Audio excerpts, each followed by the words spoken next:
ஏய் சரளா, உன்னை பார்த்து எவ்வளவு நாள் ஆச்சு. ஆமா, நல்லா இருக்கியா? நான் நல்லா இருக்கேன். நீ எப்படி இருக்க? ஐயோ, நான் நல்லா இருக்கேன். உன்னை எப்ப பார்த்தது? என் மக பிரியா கல்யாணத்துக்கு நான் பத்திரிக்கை வச்சு கூட நீ வரல.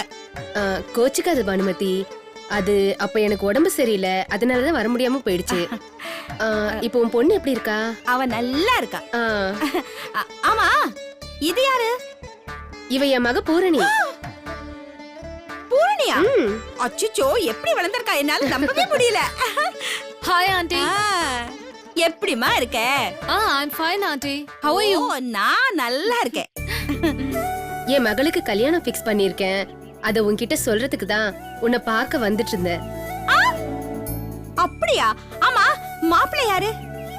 மாப்பிள்ளை பெரிய சாஃப்ட்வேர் இன்ஜினியர், கனடாவில் இருக்காரு. கனடால அவங்க வீடே 40 கோடி ரூபா. பூரணி அங்கதான் வாழ போறளா? ஆமா, நீங்க ஃபாரின்ல போயிட்டு வந்தீங்களா? ஆமா. ஐயோ, எனக்கு தெரியாம போச்சே.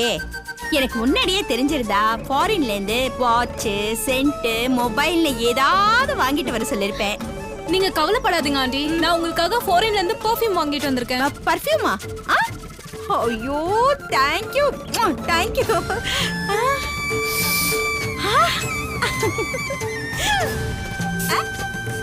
ஐயோ, அப்படி இப்படியே கமகமான இருக்கு. சென்ட் அடிச்சுக்கிட்டு நான் இந்த ஊர் ஃபுல்லா சுத்தி வர போறேன். அடுத்த முறை நான் வரும்போது நீ கேட்ட மாதிரியே உனக்கு ஒரு நல்ல மொபைல் வாங்கிட்டு வந்து தருவேன். அப்படியா? ஆமா. ஐயோ. சரி பானுமதி, எனக்கு நிறைய வேலை இருக்கு. இன்விடேஷன் கார்டு ரெடி பண்ணணும். கார்டு ரெடியானதும் நான் உங்க வீட்டுக்கு கொண்டு வந்து தந்துடுறேன். கண்டிப்பா நீ வீட்டுக்கு வரணும். பானுமதி, உன்கிட்ட ஒரு விஷயம் சொல்லணும். இவ கல்யாணம் பண்ணிக்க போறாளே, அங்க இவ கட்டிக்க போற மாப்பிள்ளைக்கு ஒண்ணு விட்ட ஒரு தங்கச்சி இருக்கா. அவங்களும் பெரிய பணக்காரங்க. உங்க சம்மந்தி சக்கரவர்த்தி குடும்பம் இருக்காங்கல்ல, அவங்கள விட பல மடங்கு பெரிய பணக்காரங்க. அவங்களுக்கு ஸ்விஸ் பேங்க்ல எல்லாம் அக்கவுண்ட் இருக்கு. இதையே இவ என்கிட்ட சொல்றா? இவ நம்மள வேணும்னே கலாய்க்கிறாளோ? ஐயோ, இவளுக்கு கிடைச்ச இதே சம்பந்தம் நம்ம பிரியாவுக்கு கிடைச்சிருந்தா, ஐயோ, சுயின்னு நம்ம கனடாக்கு பறந்து போயிட்டே இருந்திருக்கலாம். பானுமதி, நம்ம சரணுக்கு அந்த பொண்ணு மேட்சா இருப்பா. அவங்க ஒன்னும் பெருசா எதிர்பார்க்க மாட்டாங்க. கொஞ்சம் சாதாரணமா இருந்தாலே போதும். மாப்பிள்ளை அவங்க கனடாவுக்கே கூட்டிட்டு போயிடுவாங்களாம்.